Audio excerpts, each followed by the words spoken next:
Kumusta si Vlad ito na may bagong kwento para sa aking channel na Klassgeschichten.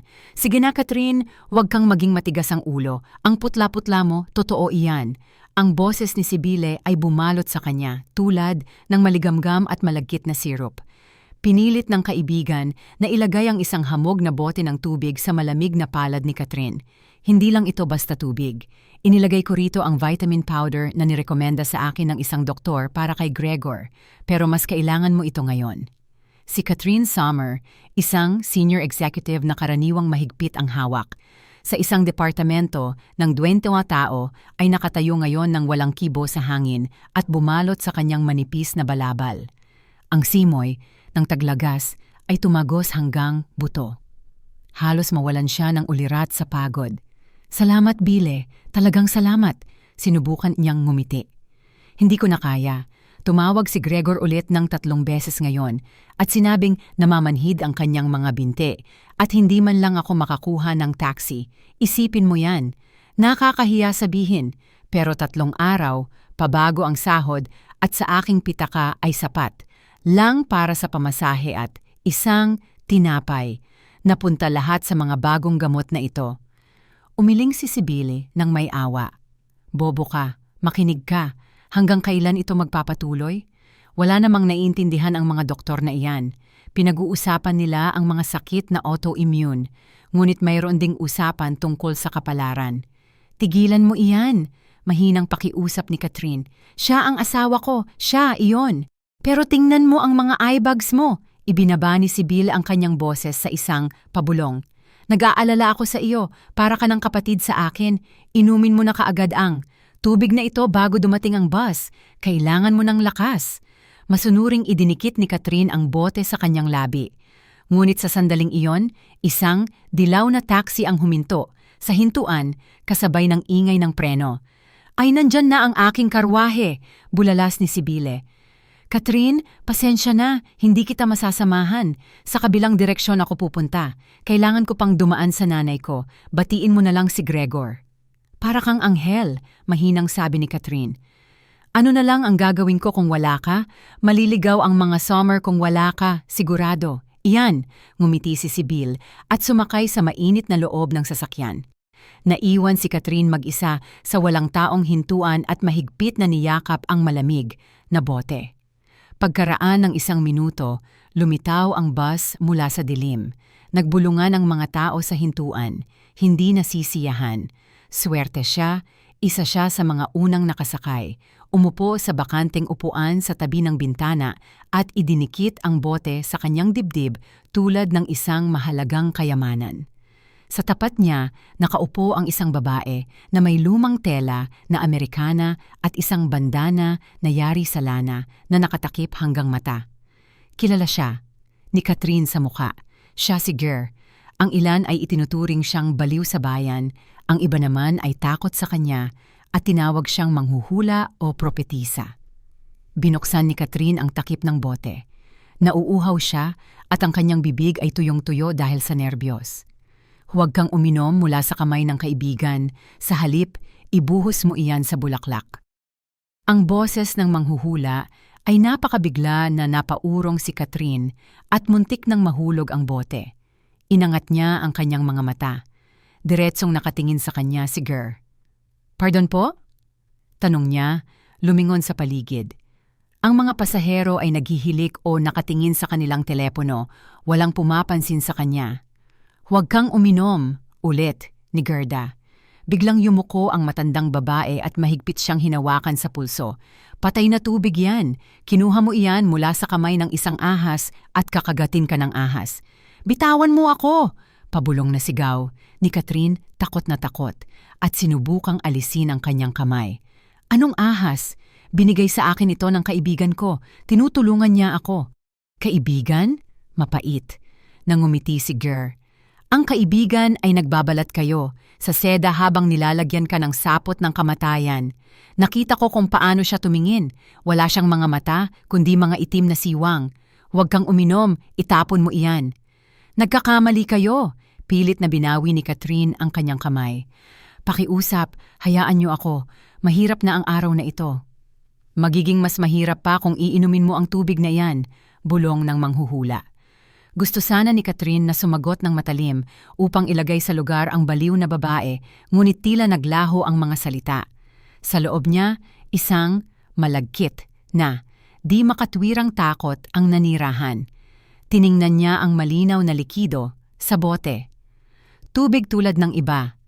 Si Sibile mismo ang nagsabi na bitamina ito, ang kaibigan na nagdadala sa kanya ng kape, nakikinig sa kanyang reklamo at tumutulong sa kanya sa pera. Maaari ba talaga siyang maging masama? Purong kabaliwan ito, sinabi ni Catherine sa kanyang sarili. Susunod na hintuan, Goethestrasse, anunsyo ng speaker. Tumalon si Catherine at dali-daling bumaba ng bus, hawak pa rin ang bote pagkabukas ng mga pinto. Ang sariwang hangin ay nagpabalik sa kanya ng kaunti ng pag-iisip. Sa bahay, tahimik at mainit, amoy gamot at ang tiyak na amoy ng sakit na kumalat sa mga kurtina at wallpaper sa buwan na iyon. Catherine, ikaw ba yan? Ang boses ni Gregor ay narinig mula sa sala. Nanginginig siya at pumasok sa silid, sinisikap magmukhang masigla. Si Gregor ay nakahiga sa sofa, napapalibutan ng mga unan. Dating isang matikas at may kumpiyansang real estate agent, ngayon ay parang isang lumiit na kopya ng kanyang sarili. Ang mukha ay maputla, may malalim na anino sa ilalim ng mga mata. Ako ito, mahal. Lumapit si Catherine at hinalikan siya sa malamig na noo. Kumusta ang pakiramdam mo? Katakot-takot. Ngumiwi si Gregor at sinubukang ayusin ang kanyang sarili para mas komportable. Bakit ang tagal mo? Pinakiusapan kitang umuwi ng maaga. Ang sakit ng mga kasukasuan ko, parang gusto kong umakyat sa pader. Nabili mo ba ang pamahid na sinabi ko? Gregor, pasensya na. Sobrang tagal ng bus, nagsimulang sabihin ni Catherine nang may pagtataka at umupo sa gilid ng sofa. At ang pamahid napakamahal. Hindi ko ito nakuha ngayon, pero kumuha ako ng sideline job para sa weekend. Magta-translate ako ng mga report para sa mga partner at pagkatapos ay bibilhin natin kaagad. Sideline job? Galit. Nahumarap si Gregor sa dingding. Lagi kang wala. Nakahiga ako dito mag-isa at ikaw ay may sideline job. Siguro ayaw mo na lang akong alagaan or naghihintay ka na ba na palayain na kita? Anong sinasabi mo? Kumikinang ang luha sa mga mata ni Catherine. Ginagawa ko ang lahat para sa iyo. Halos hindi ako natutulog ng 4 na oras. Sige na, huwag kang umiyak. Iwinagayway ni Gregor ang kamay, hudyat na tapos na ang usapan. Nauuhaw ako, bigyan mo ako ng tubig at ng mga asul na tabletas na iyon. Kusang kinuha ni Catherine ang kanyang bag, kung saan nakalagay ang bote ni Sibyl. Halos mailabas na niya ito nang bigla ay lumitaw sa kanyang isip ang mukha ng matandang babae na may bandana na yari sa lana. Huwag kang uminom. Nanginginig ang kanyang kamay. Kukuha ako sa iyo ng sariwang tubig mula sa kusina, mabilis niyang sinabi. Tumakbo si Catherine sa kusina at naramdaman ang panginginig ng kanyang mga kamay. Inilagay niya ang bote sa mesa at nag-alinlangan. Mababaliw na ako at nakikinig sa isang halos baliw na manghuhula, naisip niya. Pagkatapos ay kinuha niya ang bote, determinadong uminom ng isang lagok upang patunayan sa kanyang sarili na puro kalokohan ang lahat ng ito. Inikot niya ang takip, inilapit sa ilong, walang amoy, ordinaryong tubig. Sa bintana, nakalagay ang kanyang buong pagmamalaki, isang magandang geranyo na may maliwanag na pulang bulaklak. Patawarin mo ako, aking ganda, pabulong na sabi ni Catherine sa bulaklak at ibinuhos ang bahagi ng laman ng bote sa paso. Gahol na sinipsip ng lupa ang tubig. Nagbuhos si Catherine ng tubig mula sa pitsel para kay Gregor, binigyan siya ng tabletas, nakinig sa isa pang porsyon ng reklamo tungkol sa matigas na kutsyon at mga walang pakialam na doktor, at sa huli ay napagod na humandusay sa kama. Ang pagtulog ay mabigat, mabagal at puno ng bangungot. Sa isa, ngumiti si Sibile habang kinakalog siya ng manghuhula sa mga balikat. Sa umaga, nagising si Catherine na mabigat ang ulo. 7:00 na ng umaga. Natutulog pa si Gregor at malakas ang paghinga. Nagpunta siya sa kusina, naghahanap ng kape, binuksan ang takure, humarap sa bintana at nanigas. Ang tasa ay nahulog mula sa kanyang mga kamay at nabasag sa libu-libong piraso. ngunit hindi man lang kinurap ni Catherine ang mata.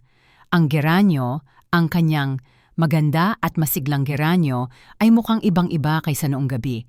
Hindi lang basta nanilaw ang mga dahon. Ang mga ito ay itim, nakabaluktot, na parang sinunog. Ang mga tangkay ay nakasabit ng walang buhay. Dahan-dahang lumapit si Catherine sa bintana, takot na hawakan man lang ang halaman. Diyos ko, bulong niya at tinakpan ang bibig gamit ang kamay. Sa kanyang isip, umiikot ang isang karusela ng mga ideya. Kaibigan, manghuhula, na lason na tubig. Gusto akong saktan ni Sibyle, bulong niya ng malakas. O nilalason niya kaming dalawa, si Gregor at ako. Huminto si Catherine at biglang naalala ang mga vitamin cocktails na dinadala ni Sibyl kay Gregor bawat linggo. Naalala niya na palaging lumalala ang kalagayan ng kanyang asawa pagkatapos ng mga pagbisita ni Sibyle.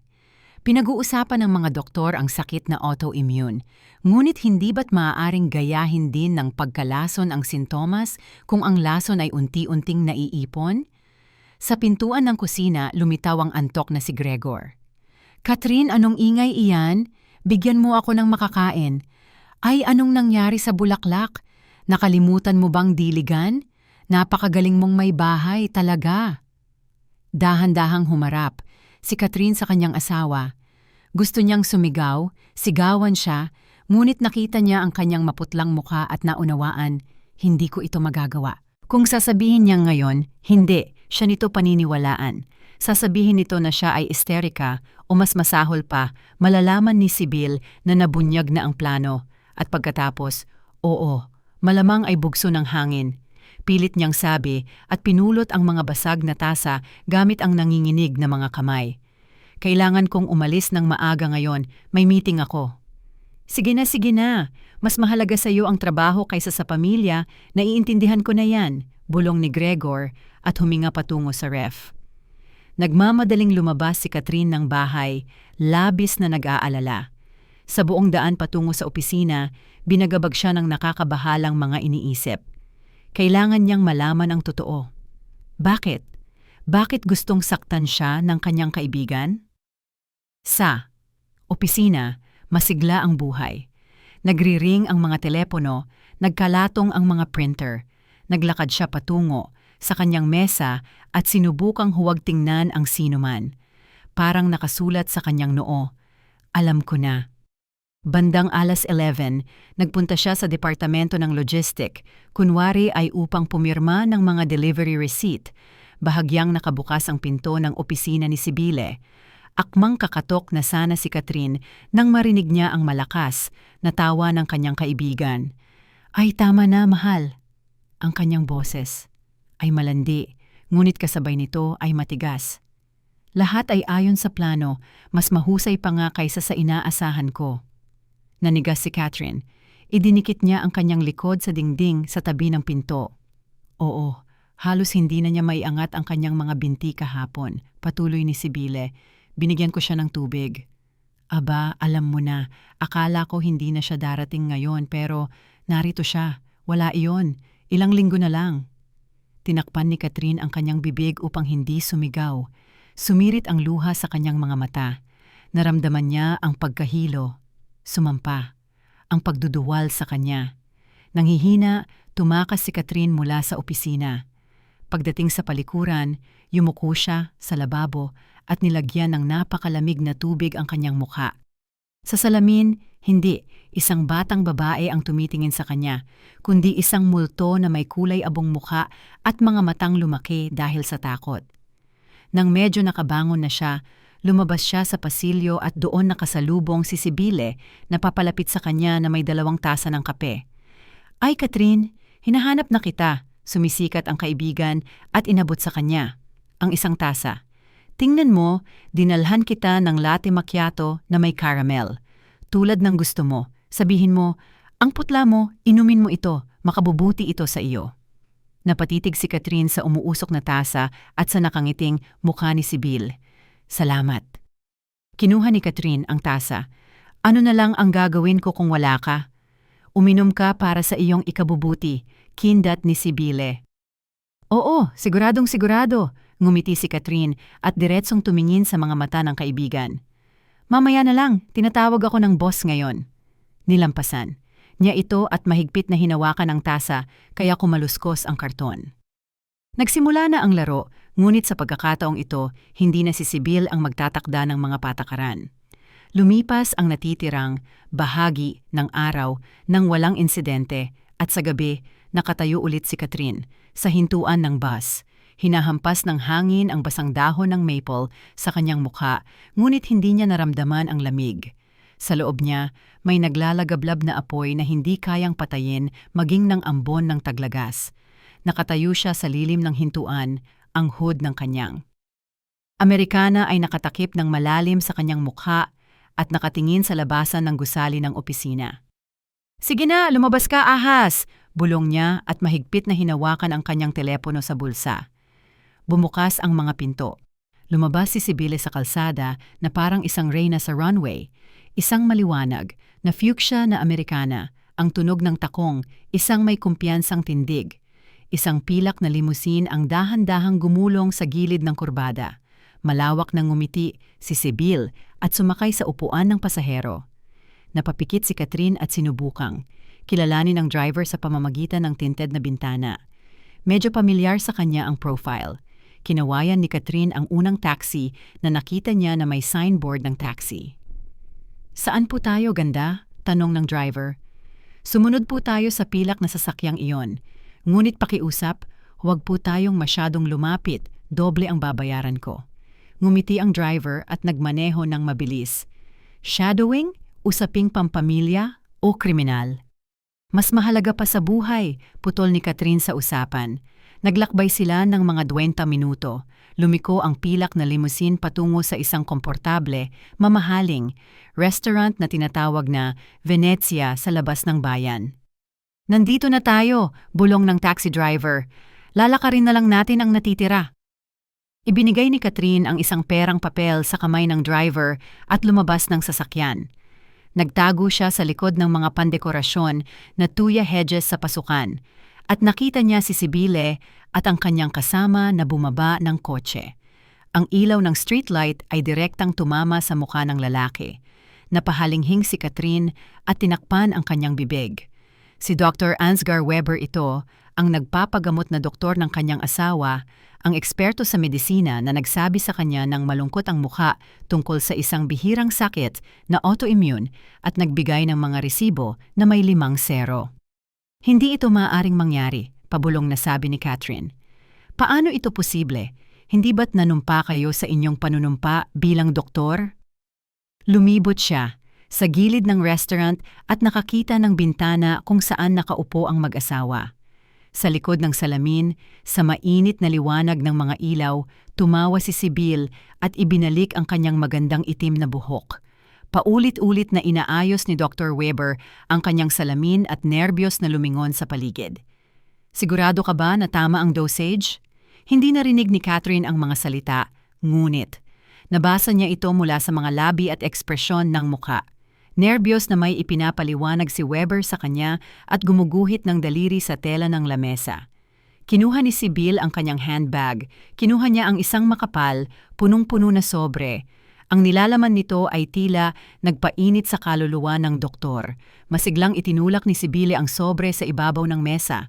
Inilapag ni Weber ang kanyang kamay dito, ipinikit ang mga mata ng 1 segundo na parang nakikipaglaban sa kanyang konsensya at pagkatapos ay mabilis at patagong itinago ito sa loob ng kanyang blazer.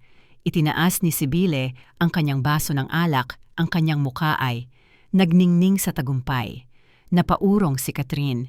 Ang puzzle sa kanyang isip ay nagsama-sama. Mga diagnosis, reseta, ang paglala ng kalagayan ni Gregor. Lahat ito ay isang malaking palabas, inorganisa ng kanyang matalik na kaibigan at binayaran ng sariling pera ni Catherine. "Kayong mga tuso," bulong niya sa dilim. Umuwi siya na parang nasa ulap. Hindi niya maalala kung paano niya binayaran ang taxi o kung paano siya umakyat sa hagdan. Kinuha niya ang mga susi. Halos walang tunog na kumalampag ang kandado. Binuksan ni Catherine ng bahagya ang pinto at nanigas. Sa apartment, tumutugtog ang masiglang musika, hindi ang katahimikan ng libingan na karaniwang nagahari doon, kundi isang ritmikong pop hit. Humakbang si Catherine papasok sa pasilyo. Nakabukas ng malawak ang pinto ng sala. Sa gitna ng silid nakatayo si Gregor, ang kanyang asawa, na ayon sa doktor ay dapat ay nakakaranas ng matinding sakit sa bawat galaw. Sa sandaling iyon, naglalakad si Gregor, gumagawa ng malalim at ritmikong squat na may mga dumbbells sa kanyang mga kamay. 1, 2, 3. Malakas niyang binilang at pinagmamasdan ang kanyang refleksyon sa salamin ng aparador. Konting dagdag pa para sa puwet at biceps kung hindi ay manghihina ako dito sa papel ko bilang isang namamatay na swan. Nagdilim ang paningin ni Catherine, nahulog ang kanyang bag, huminto ang musika. Nanigas si Gregor sa pinakamababang bahagi ng squat, mabilis na lumingon at namutla nang makita siya. Sa isang segundo, binitawan niya ang kanyang mga daliri at bumagsak ang mga dumbbells sa sahig na nag-iwan ng mga markang lukab sa parket. Hawak ni Gregor ang kanyang likod, gumawa ng grimasa ng matinding paghihirap at bumagsak sa alpombra na may mahabang daing. Ay Catherine, nandyan ka na ba? Daing niya. Diyos ko, ang sakit. Sinubukan kong tumayo. Ay, ang likod ko. Catherine, kailangan ko ng pampawala ng sakit. Pinanood niya ang sirkong ito at sa loob niya tila may nabasag. Akala mo ba talaga ay ganap akong tanga? Akala mo ba hindi ko nakita kung paano ka nag-e-ensayo kanina? Naisip niya, ngunit iba ang sinabi niya ng malakas. Nagmadaling lumapit si Catherine sa kanyang asawa at nagkunwari ng takot. Gregor, mahal kong Diyos, anong nangyari? Nahulog ka ba? Paano ka naging ganyan ka walang ingat? Akala ko ay bumubuti na ang pakiramdam ko, daing ni Gregor at hinawakan ang kanyang kamay. Gusto kitang salubungin, bigyan ng sorpresa, ngunit ang mga binti ko ay nanghina. Kalma, huwag ka nang magsalita pa. Tinulungan ni Catherine siyang tumayo ng may hirap at patungkol sa sofa. Ang bawat kunwaring pag-ungol niya ay nagdulot ng pagduduwal sa kanya. Kukuha ako sa iyo ng tubig kaagad. Oo, pakiusap, bilisan mo, palahaw ni Gregor habang iniaayos ang kanyang sarili sa mga unan at ipinikit ang mga mata. At isang masahin mo ang likod ko, nakikiusap ako. Nagpunta si Catherine sa kusina. Binuksan niya ang gripo ng tubig upang matabunan ng tunog ang kanyang paghikbi. Masahe para sa'yo, bulong niya habang nagbubuhos ng tubig sa baso. Bibigyan kita ng masahe na hindi mo kailanman malilimutan. Lumipas ang gabi sa karaniwang mga alalahanin. Nag-ikot si Catherine sa kanyang asawa, inayos ang kumot, nakinig sa kanyang reklamo, ngunit ngayon ay napansin niya ang bawat detalye. Nakita niya kung paano siya kumain ng frikadellen, nang matakaw sa sandaling tumalikod siya, o kung gaano siya kabilis mag-type sa kanyang cellphone sa sandaling lumabas siya ng silid. Catherine, medyo kinakabahan ka ngayon, napansin ni Gregor bago maghating gabi nang ilapag niya ang telepono. May nangyari ba? Pagod ako, maikling sagot niya. Maraming ginagawa sa trabaho. Tinulungan ako ni Sibile na tapusin ang dami ng gawain. Sa pagbanggit ng kaibigan, bahagyang gumalaw pa itaas ang sulok ng kanyang bibig. Isang santo, swerte ka sa kanya, pahalagahan mo siya. Ginagawa ko iyon, mahinang sagot ni Catherine at pinatay ang ilaw. Sobrang sobra. Malalim na ang gabi. Humihilik si Gregor na nakahiga sa sofa na parang starfish. Gising si Catherine at nakatingin sa kisame kung saan dumaraan ang mga anino ng ilaw sa kalsada. Alam niya ang gagawin. Tumayo si Catherine nang walang ingay at lumapit sa sofa. Sa nightstand, nakalagay ang smartphone ng kanyang asawa. Kumurap ang display saglit dahil sa isang notifikasyon. Kinuha niya ang telepono at naramdaman na parang kriminal. Ilagay ang password. Dati ay 4 na 1. Inilagay niya ang maling password. Ay, oo nga, ngumiti si Catherine sa loob-loob niya. Ngayon, siguro ay isa ka ng konspirador. Nag-isip siya. Si Gregor ay isang egoista, ngunit sentimental. Sarili lang niya at ang kanyang ina ang mahal niya. Inilagay ni Catherine ang kaarawan ng kanyang biyenan. 1:58 ng umaga, na-unlock ang display. Aba, tingnan mo nga naman! Halos hindi marinig na bulong ni Catherine. Binuksan niya ang messenger. Ang pinakataas na chat ay nakapin. Ang pangalan ng contact ay Kuneho. Ang profile picture ay larawan ni Sibile na nakabikini. Napahinto si Catherine sa paghinga. Tinap niya ang chat. Ang mensahe mula kay Kuneho ay, "Oh, tulog na ba ang matanda mo?" Sumagot si Gregor, "Mukha nga, wala siya sa sarili ngayon. Siguro umepekto na ang dosis." Sumagot si Kuneho, "Siyempre umepekto." Sabi ni Weber, nagsimula na ang Depote effect, 1 linggo pa at magsisimula na siyang makalimot ng mga salita at pagkatapos ay hindi na malayo sa mental institution o atake sa puso. Depende kung ano ang mas mabilis. Sana matapos na kaagad ang teatro na ito. Ang likod ko ay naninigas na sa kakapahiga. Muntik na niya akong mahuli ngayon. Nag-squat ako nang pumasok siya. Mag-ingat ka lang, athletic ka. Hindi tayo dapat magpumilit. Ang pinag-uusapan natin ay ang ating bakasyon sa ibang bansa at ang ating kalayaan. Sabihin mo, magiging maayos ba talaga ang bahay ng kanyang mga magulang? Maganda ang apartment, pero si Weber ay humihingi ng malaking halaga para sa operasyon. Dagdag pa ang mga tiket. Ang pera mula sa apartment ay baka hindi sapat para sa lahat. Nang gusto natin. Nanigas si Catherine. Nag-scroll siya pababa sa mga mensahe. Sumulat muli si Kuneho. "Huwag kang matakot, sinuri ko na ang mga lupain. Ang bahay sa Waldesru, kung saan nakatira ang kanyang mga magulang, ay nagkakahalaga ng hindi bababa sa 1.2 milyong euro. Ang lupa doon ay purong ginto at ang iyong operasyon ay ang perpektong dahilan. Ibibigay ng mga matatanda ang kanilang huling sentimo para sa kanilang anak na babae at sa kanilang minamahal na manugang." Tumawag si Hildegard ngayon at umiyak. Sabi niya, nakahanap na. Ang broker ng mamimili. Ang notary public appointment ay sa susunod na linggo. Handa silang lumipat sa isang maliit na 2-bedroom apartment para lang iligtas ako. Kaya, perpekto. Kapag nasa account mo na ang pera, magbubook tayo ng hotel at si Catherine ay wala nang pakialam sa lahat. Nahulog ang telepono mula sa kanyang mga kamay at bumagsak sa alpombra. Iyon pala iyon. Hindi nilason ni Sibile si Gregor, kundi kasabwat niya ito. "Hindi," bulong ni Catherine at tumingin sa kanyang natutulog na asawa. "Magbabakasyon kayo pero sa selda ng kulungan." Maingat niyang ibinalik ang telepono, ngunit bago iyon ay kinunan niya ng litrato ang usapan. Gamit ang kanyang sariling cellphone, ipinadala sa sarili at binura ang mga sent messages. Sa umaga, kailangan niyang makapunta sa kanyang mga magulang. Kailangan niyang babalaan sila, pahintuin ang transaksyon, ngunit sa paraan na hindi malalaman ng magkasintahan ng maaga. Ang umaga ay umusbong na kulay abo at mainit. Sinabi ni Catherine sa kanyang asawa na pupunta siya sa isang botika sa kabilang dulo ng bayan upang kumuha ng isang bihirang gamot. Masikip sa uban.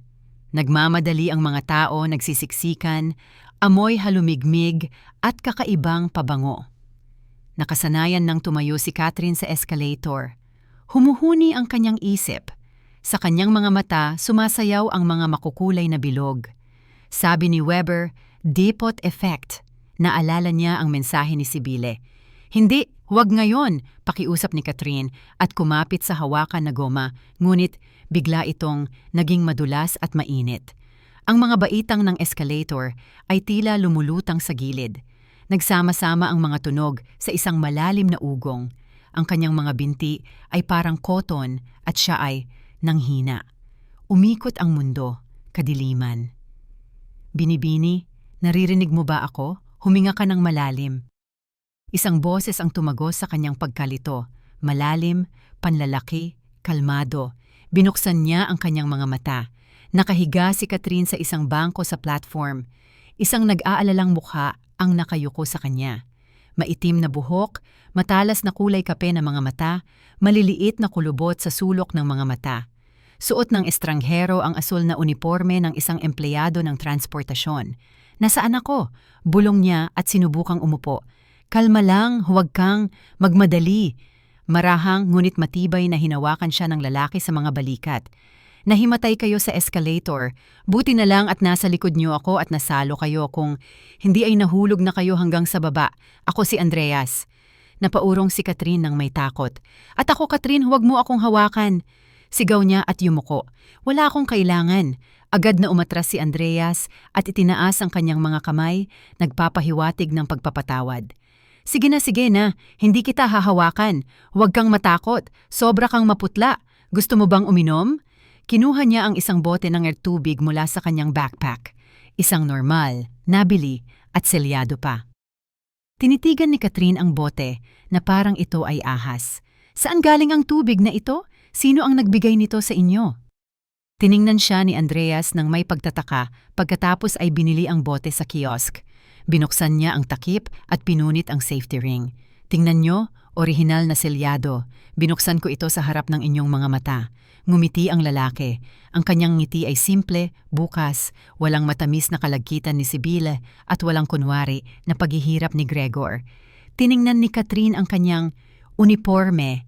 Sa name tag ay nakasulat na Andreas Schmidt, Triebfahrzeugführer. Konduktor ka ba talaga? Tanong niya, may pagdududa pa rin. Sa katawan, galing lang ako sa shift. Inabot ni Andreas sa kanya ang bote. Uminom kayo, kailangan niyong patatagin ang inyong sirkulasyon. Sa nanginginig na mga kamay, kinuha ni Catherine ang bote at uminom. Ang tubig ay malinis at malamig. Salamat sa pagligtas niyo sa akin mula sa pagkahulog. Mahina niyang sinabi. Ang mga luhang pilit niyang pinipigilan mula pa kagabi ay nagbabanta ng bumuhos. Hoy, anong nangyari? Umupo si Andreas. Sa gilid ng bangko, ngunit nagpapanatili ng distansya. Ayos lang ang lahat. Halika, sasamahan kita saglit. Muka kang hindi makakauwi mag-isa. Hindi ako pwedeng umuwi, ibig sabihin, kailangan kong pumunta sa mga magulang ko pero hindi ko kaya. Nagsimulang manginig si Catherine at kumalat ang maskara sa kanyang pisngi. Kaya determinadong sinabi ni Andreas at tumayo. Lumabas muna tayo sa sariwang hangin. Sobrang sikip dito sa ibaba. Dadalhin kita sa parke sa itaas. Uupo tayo ng ilang minuto at makakarecover ka. Labas, umuulan ng ambon, ngunit nakakapresko ang hangin. Umupo sila sa isang bangko sa ilalim ng bubong. Tumahimik si Andreas at binigyan siya ng oras. Tiningnan siya ni Catherine, isang ganap na estranghero.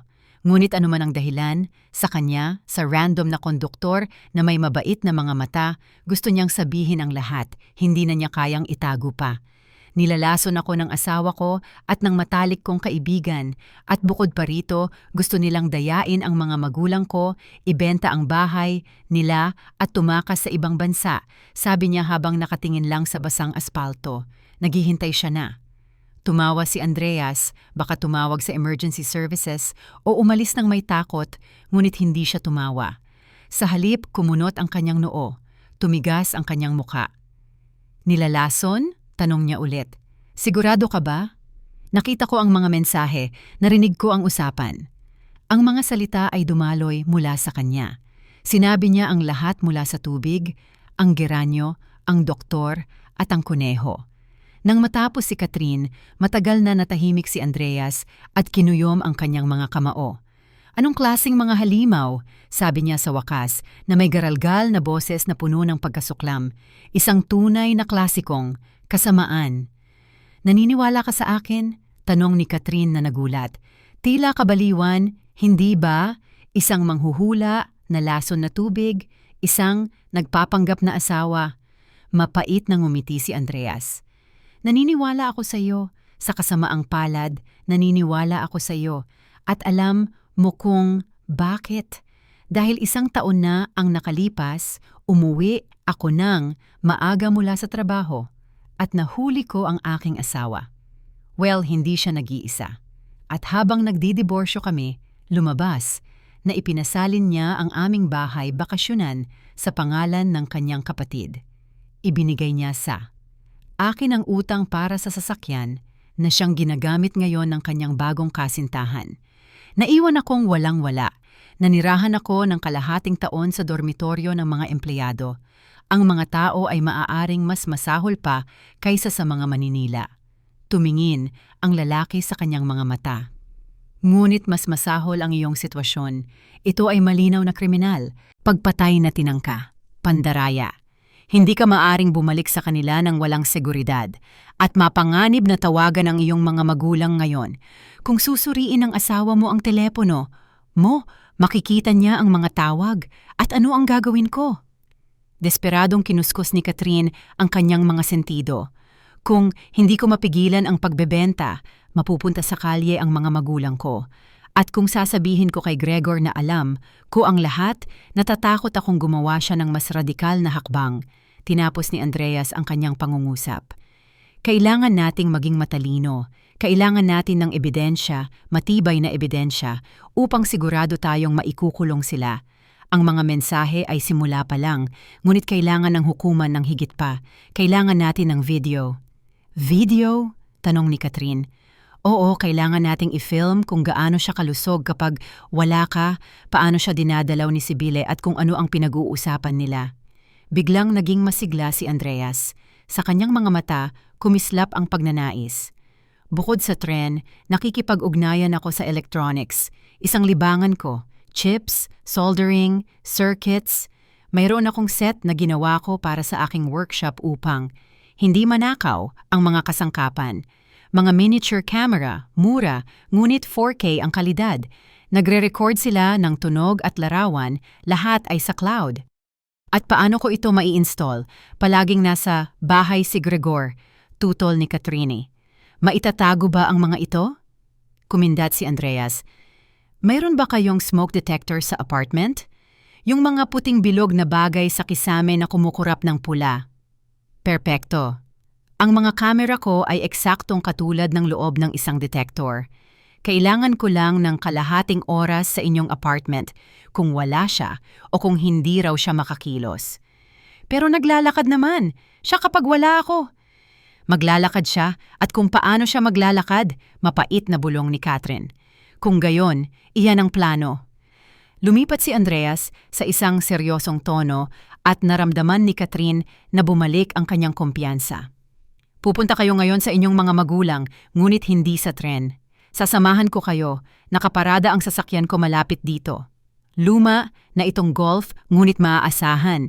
Babalaan natin sila ng personal. Sasabihin natin sa kanila na ipagpaliban ang pagbebenta. Kailangan nilang gumawa ng dahilan na wala ang mga dokumento na labhan, ang ID kahit ano pa. At pagkatapos ay lalaruin natin ang laro ng kanyang asawa. Anong laro? Sasabihin mo sa kanya na may problema sa mga papeles at ipagpapaliban ang appointment. Magagalit siya at tiyak na tatawagan si Sibile upang pag-usapan ito. At sa mismong oras na iyon, pinatungan ni Andreas ang kanyang backpack. Makikita natin ang lahat. Tiningnan siya ni Catherine. Bakit niyo ginagawa ito para sa akin? Estranghero lang ako. Sigurado akong marami na kayong sariling problema. Tiningnan siya ni Andreas ng seryoso. At medyo malungkot dahil walang tumulong sa akin nang ako ay bumagsak. At alam ko kung gaano kahirap iyan. Bukod pa rito, may allergy ako sa mga mapagsamantala. Kaya, deal? Sa mga salitang ito, iniabot ng lalaki sa kanya ang isang malapad at baku-bakong kamay. Nag-alinlangan si Catherine ng isang segundo, pagkatapos ay mahigpit niyang binalikan ang pagkamay. Naglakad sila patungo sa parking lot. Ang natitirang bahagi ng gabi ay lumipas ng tahimik at kinabukasan ng umaga, sinimulan ni Catherine ang pagpapatupad ng plano. Ang daan patungo sa Waldesrue kung saan nakatira ang kanyang mga magulang ay tila walang katapusan. Maaasahang nilamon ng lumang Golf ang mga kilometro. Pinunasan ng mga wiper ang ambon, ngunit sa kanyang kaluluwa ay nagkumpulan ang mga ulap na mas madilim kaysa sa mga nasa ibabaw ng highway. "Kumusta ka?" tanong ni Andreas habang sandaling inalis ang tingin sa kalsada. "Natatakot akong mahuli tayo," pag-amin ni Catherine. "Ang tatay ko ay isang taong may dangal. Kung nagpasya siyang tumulong, baka nakipagkasundo na siya sa broker." "Kaya natin ito," kalmadong sabi ni Andreas, ngunit may pagpasiya. "Ang mahalaga, huwag magpanik, bumibisita lang tayo."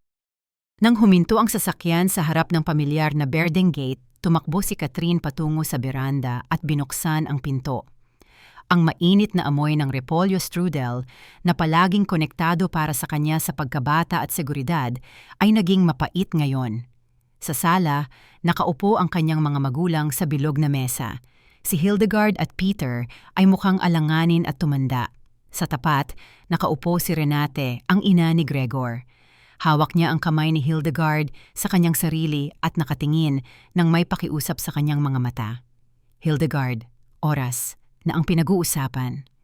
Nanginginig ang boses ng biyenan dahil sa kunwari na trahedya. Nanghihina ang anak ko. Handa siyang tanggapin ng mga doktor sa isang espesyal na klinika, ngunit kailangan nila ng down payment.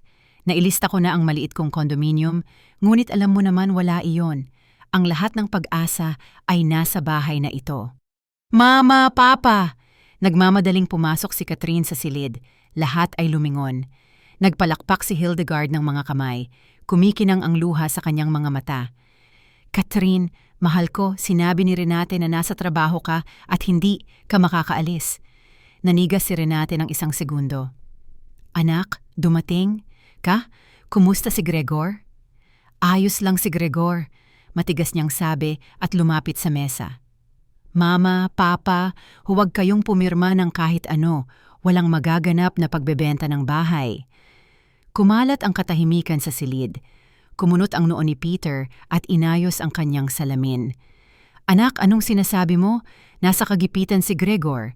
Nagpasya kaming lumipat sa isang maliit na 2-bedroom apartment sa labas ng bayan. Hindi namin kailangan ng malaking espasyo.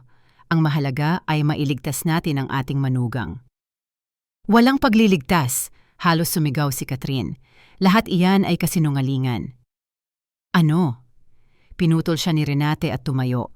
Gusto mo bang sabihin na nagpapanggap lang ang anak ko na nagbawas siya ng 10 kilo dahil lang sa kapritsyo o nakahiga lang doon na parang isang kumpol ng paghihirap?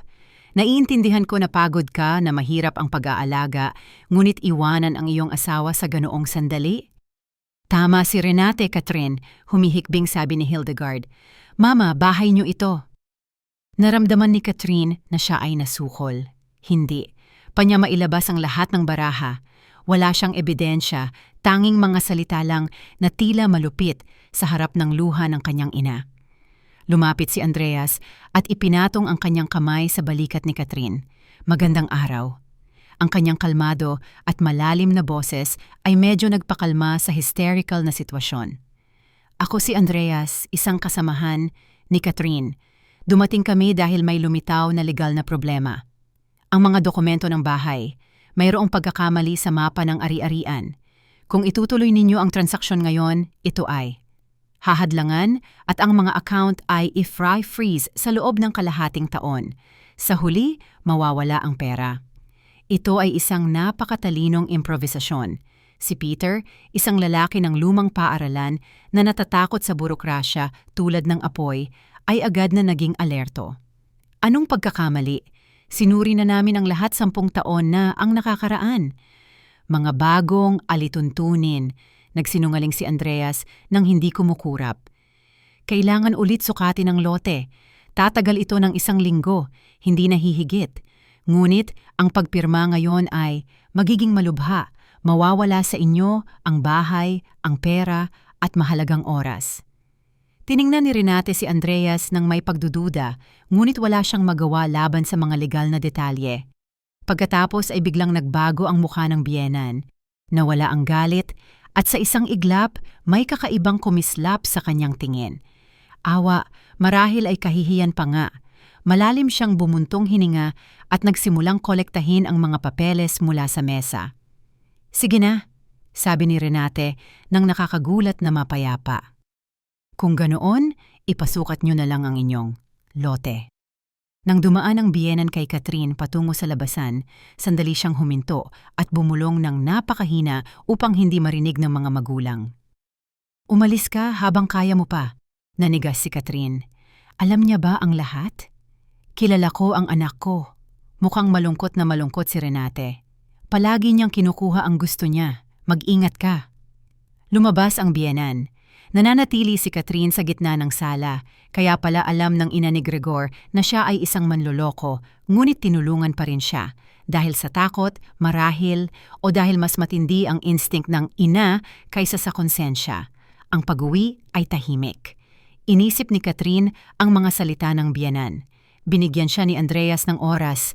Bandang hapon, nakarating sila sa lungsod. Ayos na ang plano. Aakyat ako 10 minuto pagkatapos mo. Itinuro ni Andreas sa kanya sa harap ng bahay. Sabihin mo sa asawa mo na tumawag ka ng technician para sa bentilasyon. Kunwari ay nagreklamo ang mga kapitbahay sa amoy at mabilis kong may install ang lahat. Pumasok siya sa apartment. Nakahiga si Gregor sa sofa at nakatingin sa kanyang cellphone. Nang makita niya ang kanyang asawa, karaniwan siyang napadaing. At pumirma na kayo, kailan darating ang pera.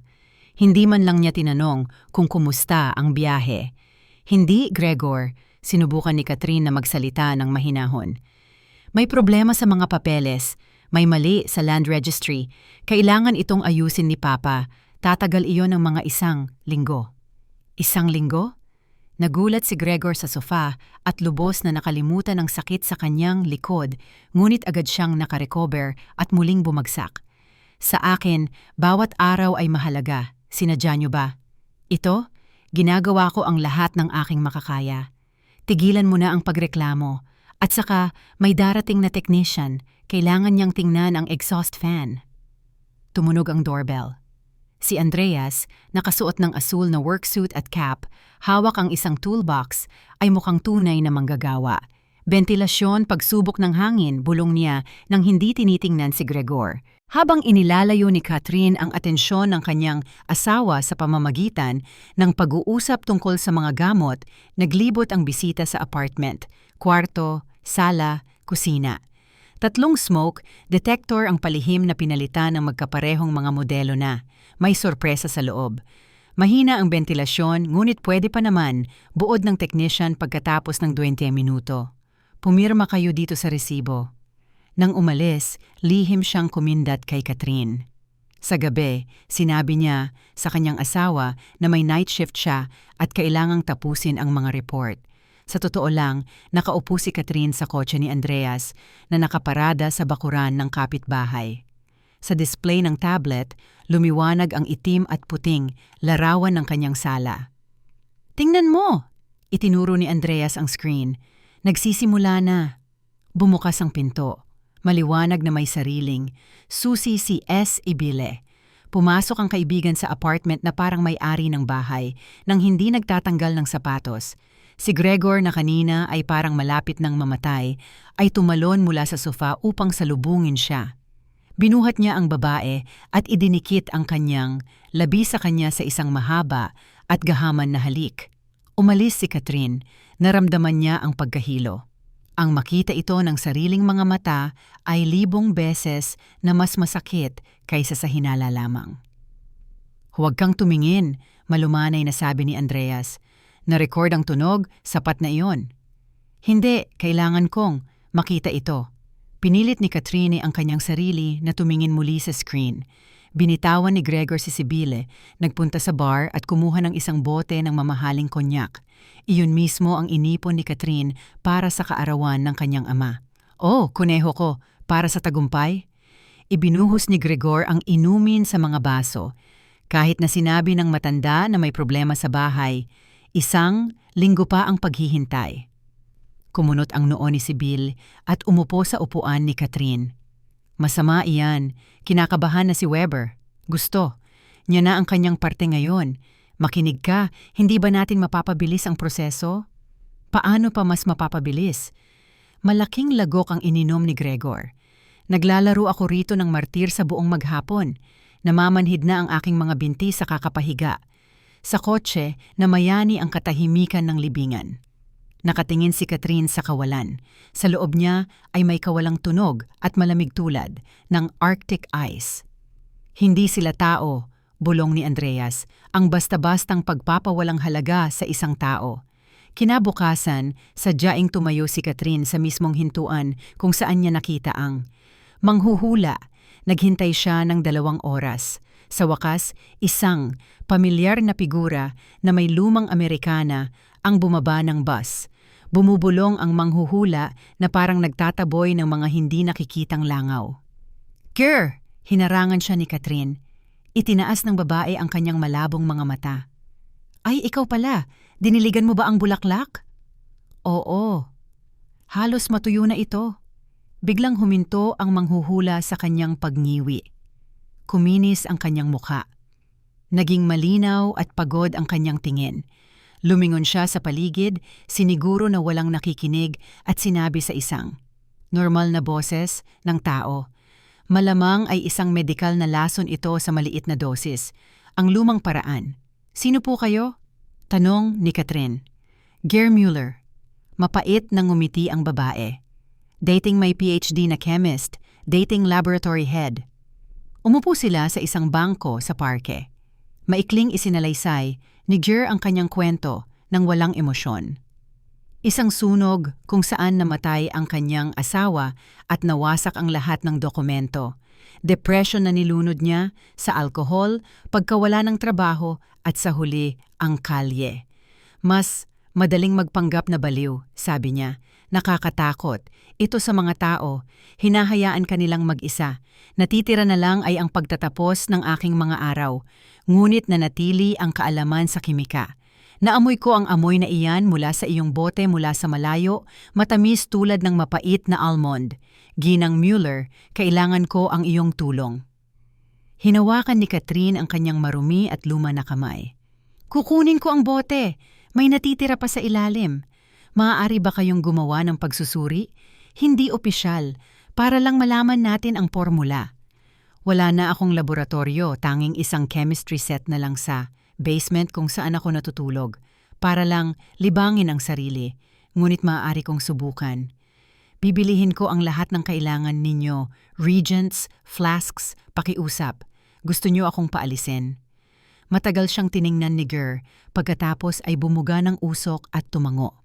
"Sige na, galit ako sa mga naglalason, ang pinakatraidor na uri ng mamamatay tao. Dalhin mo sa akin ang iyong tubig, susulatan ko ang iyong listahan." Dinala ni Catherine si Gerda sa isang supermarket. Binilhan niya ito ng isang buong basket ng pagkain. Sausage, keso, tinapay, prutas, umiyak. Si Gerda habang yakap-yakap ang bag at sa sandaling iyon, hindi siya mukhang ang baliw sa bayan. Sa trabaho, tahimik, tulad ng katahimikan bago ang bagyo.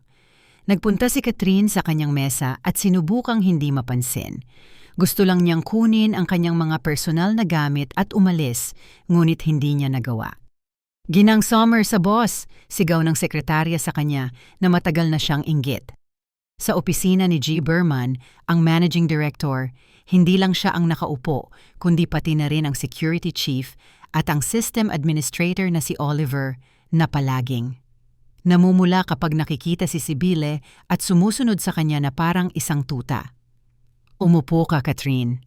Ang boses ng boss ay napakalamig. "Ipaliwanag mo sa amin ito." Inikot niya ang monitor. Sa screen makikita ang isang bank receipt. "Kahapon ng 2:00 ng hapon, mula sa inyong company account, may naganap na transaction na 5,000 euro sa isang shell company. Ang IP address ay sa inyo. Ang password din." "Ginong Bergman, ito ay isang pagkakamali," tumalon si Catherine.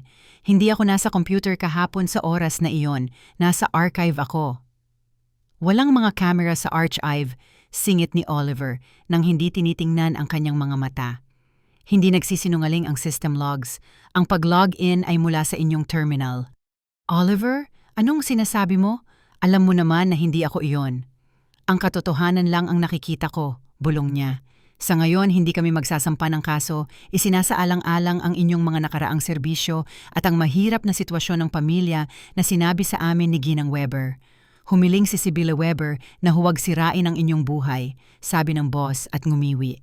Sabi niya, "Nagkaroon kayo ng nervous breakdown, ngunit hindi na kayo maaaring magpatuloy sa trabaho dito. Kayo ay sinibak na kaagad. Ibigay ninyo ang inyong ID." "Sibil," bulong ni Catherine. "Oo nga."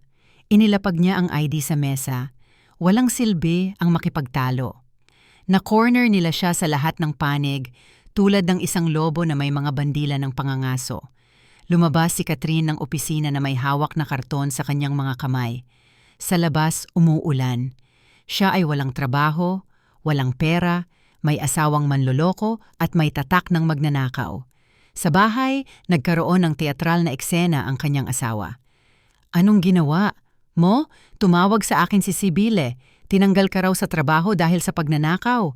Nababaliw ka na ba? Hindi ko kinuha ang perang iyon. Huwag kang magsinungaling. Hinawakan ng kanyang asawa ang kanyang puso. Ay, saan mo ako dadalhin?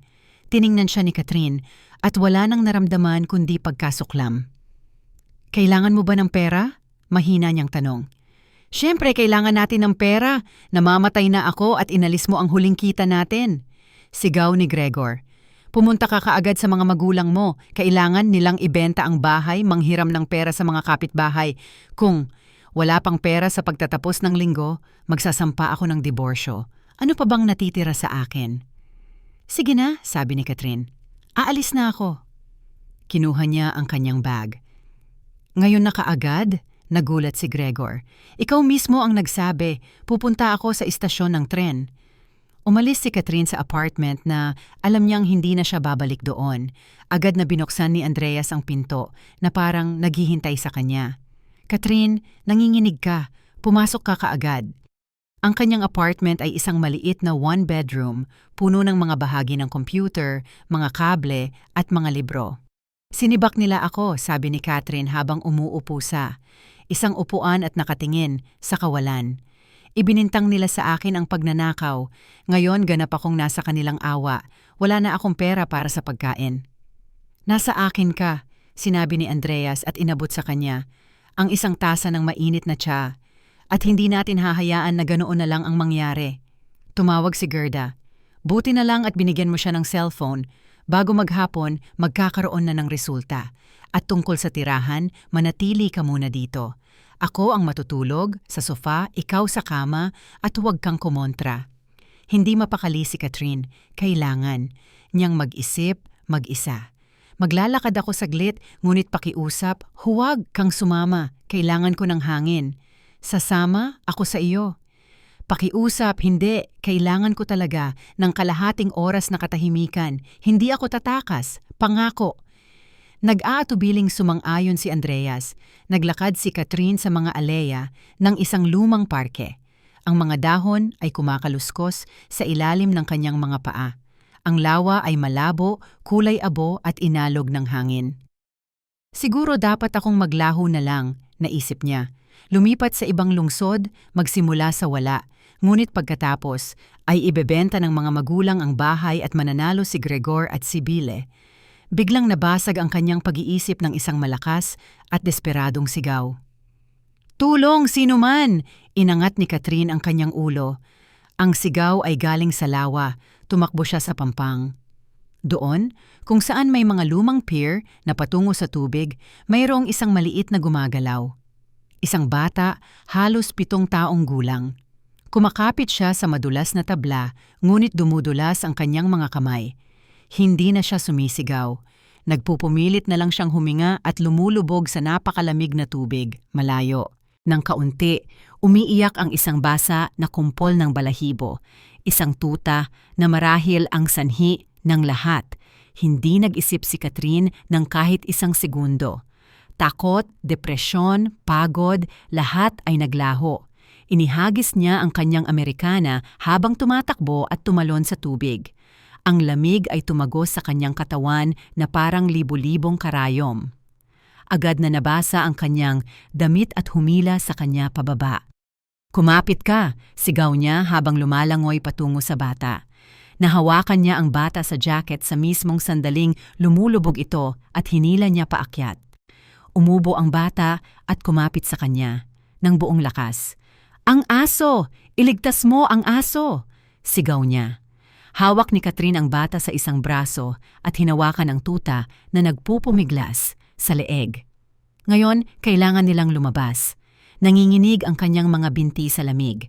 Ang pampang ay tila napakalayo, kahit na 3 metro lang ito. Bigyan mo ako ng kamay, anak. Mula sa pier, Inabot sa kanya ng isang matandang lalaki na nakasuot ng orange na vest ng park ranger. Si Dieter, tawag sa kanya ng lahat sa parke, ay hinawakan si Catherine sa pulso gamit ang kanyang matigas at malakas na kamay at hinila siya paakyat. Sa pampang, nagtipo na ang mga tao. May tumawag ng ambulansya. Buhay siya, buhay siya. Salamat sa Diyos. Bulong ng isang babae at ibinalot ang bata sa kanyang scarf. Mabilis na dumating ang mga paramedic. Si Lucas, ang pangalan ng bata na lumabas na isang ulila, ay dinala sa ospital. Naiwan si Catherine na nanginginig ang ngipin sa lamig.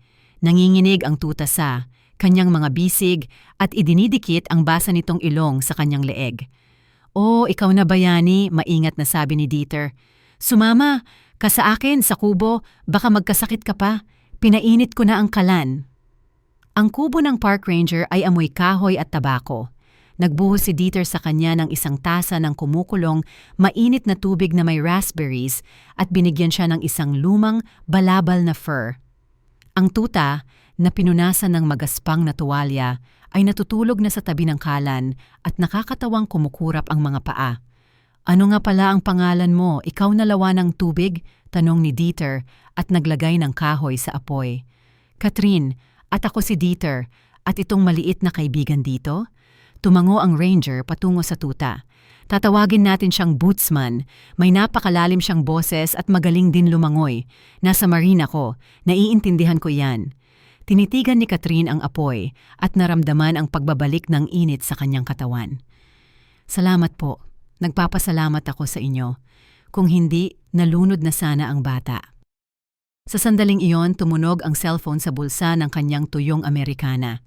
Isang mensahe mula kay Andreas. "Catherine, tapos na ang pagsusuri. Ni Gerda, ito ay isang herbal na lason. Bumalik ka, nasa atin na sila." Ngumiti siya at hinimas ang natutulog na tuta. "Aba, Bootsman, oras na para labanan ang mga pirata." Ang screen ng laptop ay kumikislap sa dilim ng apartment ni Andreas at nagbigay ng asul na refleksyon sa maputlang mukha ni Catherine. Nakaupo siya doon, nakayakap ng mahigpit ang kanyang mga braso at hindi maalis ang tingin sa video. Itim at puti ang larawan, ngunit higit pa sa malinaw ang core ng nangyari. Sa screen, naglalakad ang kanyang asawa sa sala, hawak ang telepono sa kanyang tainga. "Makinig ka sa akin, ibabalik ko ang lahat. Ayos na ang deal, sa bahay, may problema lang sa mga papeles. 1 linggo, 2 sa pinakamahaba. Huwag niyo nang dagdagan ang interes, nakikiusap ako." Isang paghinto. Nakikinig si Gregor sa kanyang kausap. Ang kanyang mukha sa screen ay baluktot sa takot. Hindi ako nagtatago. Talagang may sakit ako. Nakahiga ako at darating ang pera na 50,000 peso. Oo, lahat ng sabay-sabay. Ngunit huwag mo akong hahawakan. Pindot ni Catherine ang spacebar. Huminto ang video.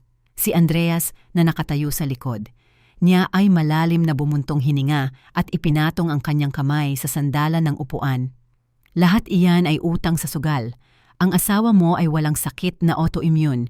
Ginasta niya ang lahat ng kanyang ari-arian at ipinagbibili ka niya at ang iyong mga magulang para lang iligtas ang kanyang sarili. Naiintindihan mo na ba ngayon kung sino ang kinakaharap mo?" Mahinang tanong ni Andreas habang lumuluhod sa harap niya. Ibinaba ni Catherine ang kanyang mga braso.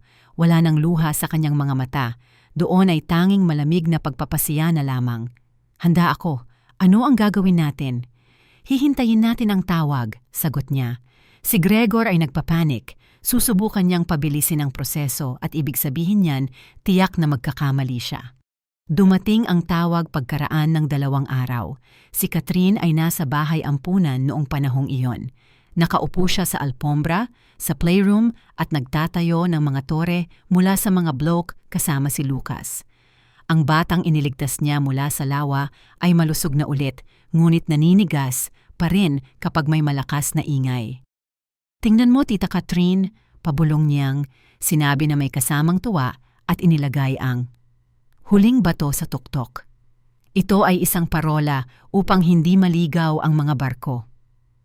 "Napakaganda," ngumiti si Catherine at inayos ang isang hibla ng buhok sa kanyang noo. "Babalik ka ba?" Tumingin sa kanya ang maliit na bata na puno ng pag-asa. Naramdaman ni Catherine ang bigat sa kanyang puso. Oo, siguradong sigurado. At pupunta pa tayo sa zoo. Gusto mo bang pumunta sa mga elepante? Lumaki ang mga mata ng bata. Sa mga elepante at sa mga giraffe. At ang telepono sa kanyang bag ay nag-vibrate at sumira sa sandali. Sa display ay nakasulat na asawa. Huminga ng malalim si Catherine at binago ang kanyang ekspresyon mula sa magiliw tungo sa seryoso. Lucas, kailangan kong sagutin ito saglit. Ikaw muna ang gumawa ng bakod para sa parola. Nagpunta siya sa pasilyo at sumagot. Oo, Gregor. Catherine, mahal ko. Ang boses ng kanyang asawa ay parang pulot, ngunit sa likod ng tamis ay naroon ang hysteria. Nasaan ka? Sobra akong nag-aalala. Kailangan kong mag-isip. Ano, pabang iisipin, mahal? Magkapamilya tayo, hindi ba? Makinig ka. Naging malinaw sa akin na mali ako. Pinilit kita, sinigawan kita. Lahat iyan ay dahil sa sakit, sa nerbiyos. Patawarin mo ako. Pinapatawad kita, sagot ni Catherine nang walang emosyon. Maliwanag na hindi inasahan ni Gregor ang ganoong pagpapatawad. Catherine, gusto kong makipagkasundo ng maayos sa iyo. Magkita tayo hindi sa bahay. Masyadong mainit doon. Pinipiga ako ng mga dingding. Magkita tayo sa parke, sa lumang pavilion sa tabi ng lawa. Naaalala mo ba? Doon tayo, naglakad-lakad sa ating unang date. Naaalala ko, sabi ni Catherine. Kailan? Ngayon, dumating ka kaagad. May inihanda akong sorpresa. Ihahatid ako ni Sibile. At pagkatapos ay aalis siya. Iiwan niya tayong mag-isa. Si Sibil? Tanong ni Catherine. Siyempre sino pa? Gusto niya lang tumulong. Gusto kong magsimulang muli. Pakiusap, pumunta ka para sa ating dalawa. Pupunta ako, sabi ni Catherine, at binaba ang telepono. Idinial niya ang numero ni Andreas. Nagsisimula na. Ang lumang pavilyon sa tabi ng lawa sa 40 minuto. Naintindihan mo? Pupunta na kami ni Ginang Mueller. Naka-standby ang doktor. Andreas, nag-alinlangan si Catherine. Sobrang takot ako. Alam ko, ngunit hindi ka nag-iisa. Huwag mong kalimutan iyan. Ang parke sa Taglagas ay walang tao at madilim. Tinatangay ng hangin ang tuyong dahon sa mga daan at ang kalangitan ay natatakpan ng kulay abong ulap. Ang lumang pavilyon ay nakatayo sa gilid, nakatago sa likod ng makakapal na lilac bushes. Naglakad si Catherine sa daanan at mahigpit na hinawakan ang pepper spray sa kanyang bag na ibinigay sa kanya ni Andreas. Sa pavilyon may makikitang kotse. Sa tabi nito nakatayo si Gregor, nakasandal sa sasakyan. Nang makita niya si Catherine, malawak siyang ngumiti at humakbang patungo sa kanya, nakabukas, ang mga braso para yumakap. Catherine, huminto siya ng 2 metro sa harap nito. Huwag kang lumapit. Anong nangyari? Huminto ang kanyang asawa. Gusto lang kitang yakapin. Nandito tayo para magkasundo. Nasaan si Sibil? Tanong ni Catherine at hindi pinansin ang kanyang kilos. Umalis na siya. Catherine, sumakay tayo sa kotse. Mainit doon at mag-uusap tayo. May dala akong dokumento. Formalidad lang, isang donasyon ng apartment. Donasyon? Ngumiti si Catherine. Para saan iyon? Upang masiguro ang pag-aari, bulalas ni Gregor. Naiintindihan mo naman ang sakit ko. Kung may mangyari, magkakaroon ng away sa mga kamag-anak. Kaya lahat ay sa iyo. Kailangan mo lang pirmahan na tinatanggap mo ang donasyon. Iyon lang iyon. Nagsisinungaling ka, kalmadong sabi ni Catherine. Gusto mong ilipat ko ang apartment sa iyo o kay Sibile para mabenta ninyo at mabayaran ang iyong mga utang. Namutla si Gregor, ang kanyang mga mata ay gumalaw-galaw. Anong pinagsasabi mo, Catherine? May paranoia ka ba? Siguradong galing iyan sa mga gamot mo. Hindi ko ininom ang mga iyon. Ibinuhos ko ang mga iyon sa geranyo at halos matuyo na ito tulad ng ating pag-ibig. Sa sandaling iyon, bumukas ang pinto ng kotse. Bumaba si Sibile. Hawak niya ang isang electroshock device na kumakaliskis at naglalabas ng kuryente. Tumigil ka sa pagsasalita, alam na niya ang lahat. Sunggaban mo siya. Agad na inalis ni Gregor ang maskara ng mapagmahal na asawa at sumugod kay Catherine. Bitawan mo ako! Sigaw niya, ngunit mas malakas ang kanyang asawa. Pinilipit niya ang kanyang braso at hinila siya patungo sa bukas na pinto ng kotse. Sibile, tapusin muna siya. Tumalon ang kaibigan at itinaas ang aparato sa leeg ni Catherine. Sa sandaling ito, isang anino ang sumugod mula sa palumpong.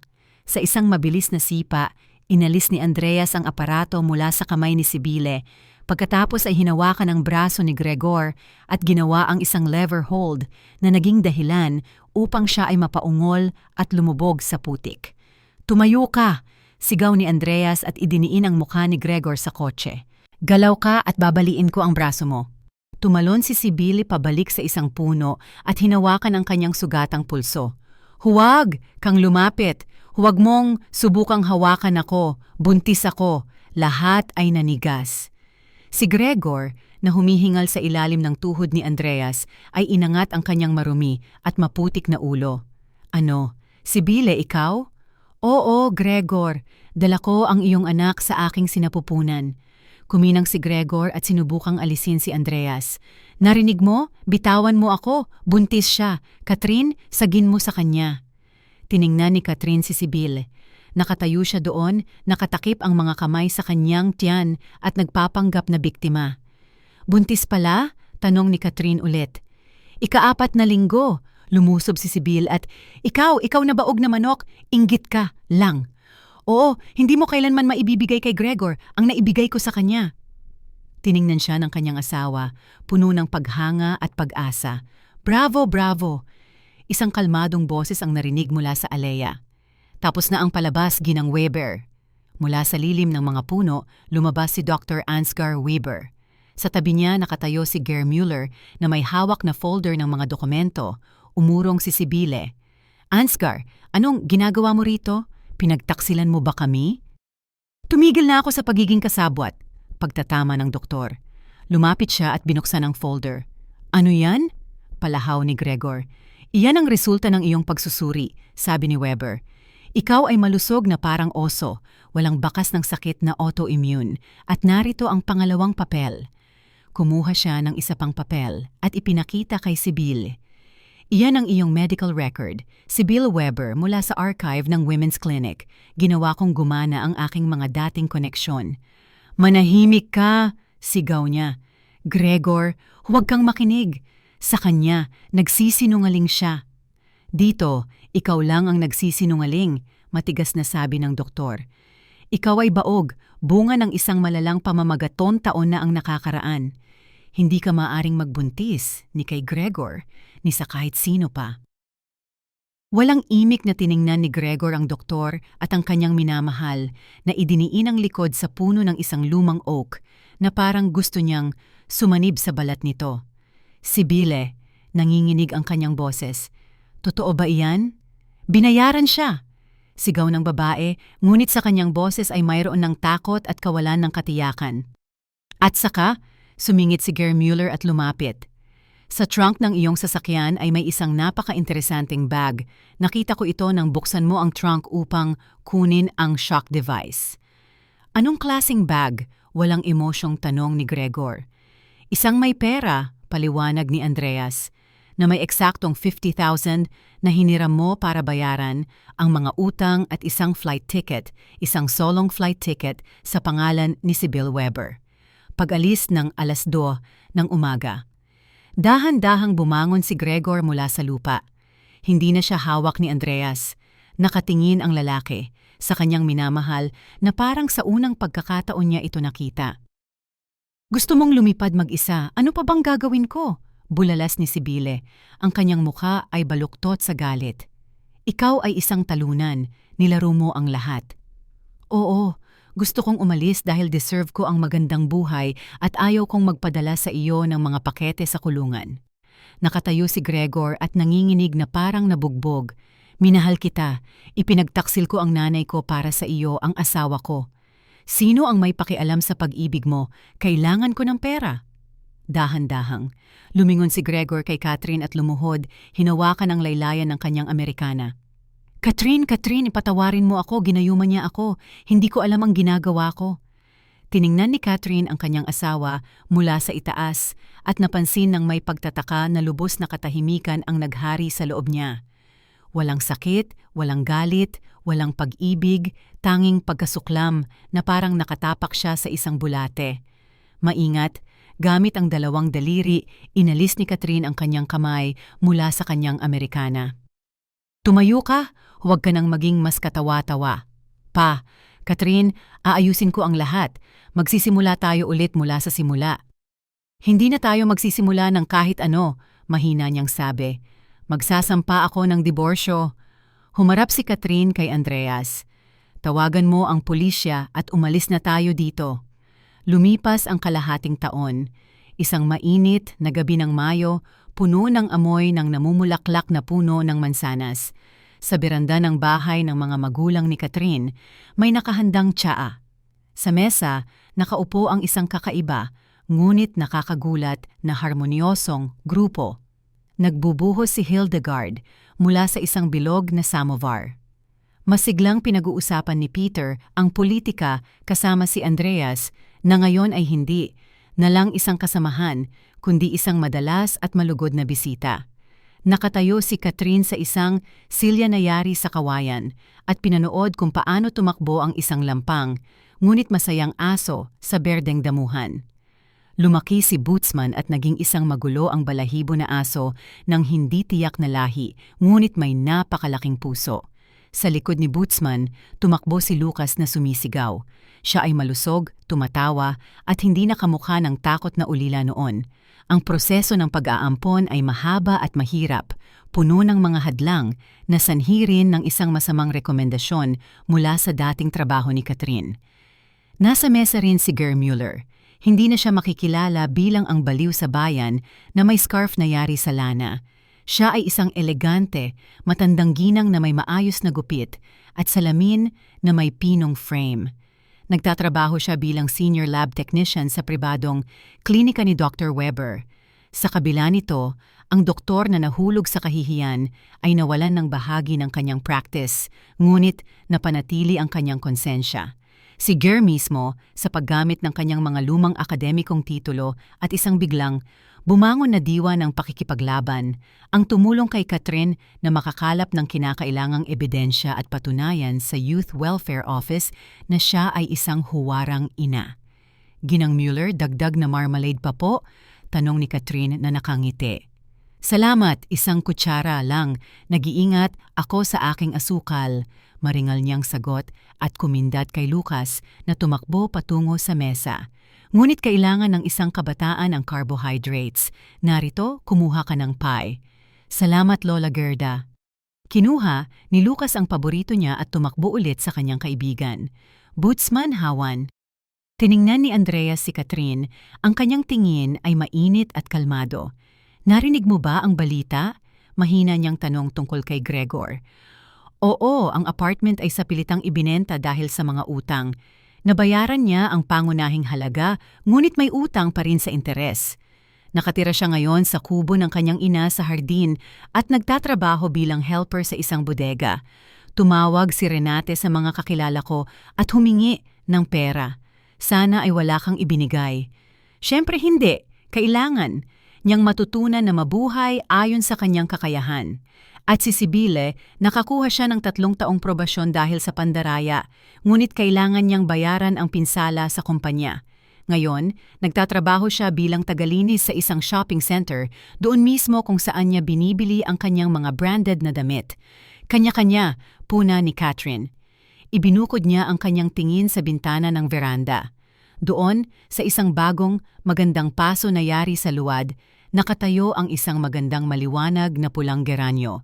Ito ay isang shoot mula sa mismong namatay na halaman. Sumibol ito at nagkaugat sa bagong lupa tulad ng ginawa ni Catherine sa kanyang sarili. Ipinatong ni Andreas ang kanyang kamay sa kamay niya. Alam mo, nag-iisip ako. Kailangan ni Lucas ng isang lalaking kamay upang matuto kung paano magpako o mangisda. Tiningnan siya ni Catherine sa mata. Sa tingin ko, magiging masaya siya at si Bootsman din. At ikaw? Mahina niyang tanong. At ako. Ngumiti si Catherine at ang ngiting ito ang pinakamasaya sa mga nakaraang taon. Sa tingin ko, tapos na ang madilim na yugto at ngayon ay meron tayong buong buhay sa harap natin. Ang araw ay lumubog sa likod ng mga tuktok ng pino at nilubog ang beranda sa ginintuang liwanag. Tumahol si Bootsman sa isang paru-parong lumilipad. Tumawa si Lucas at nagsimulang magdebate ang mga magulang tungkol sa kung anuman. Ipinikit ni Catherine ang kanyang mga mata. Ang hangin ay amoy kaligayahan at bahagyang amoy geranyo. Salamat sa inyong panonood hanggang sa dulo. Kung nagustuhan niyo ang kwento, hinihiling ko sa inyo na suportahan ako sa pamamagitan ng pagbibigay ng like. Para sa inyo, isa lang itong click, ngunit para sa akin, napakahalaga nito. Maraming salamat ng maaga. Hinihiling ko sa inyo nang may paggalang ang isang maliit na donasyon upang patuloy akong makagawa ng mga ganitong kwento para sa inyo. Malaki ang tulong ng bawat kontribusyon. Maraming salamat. M.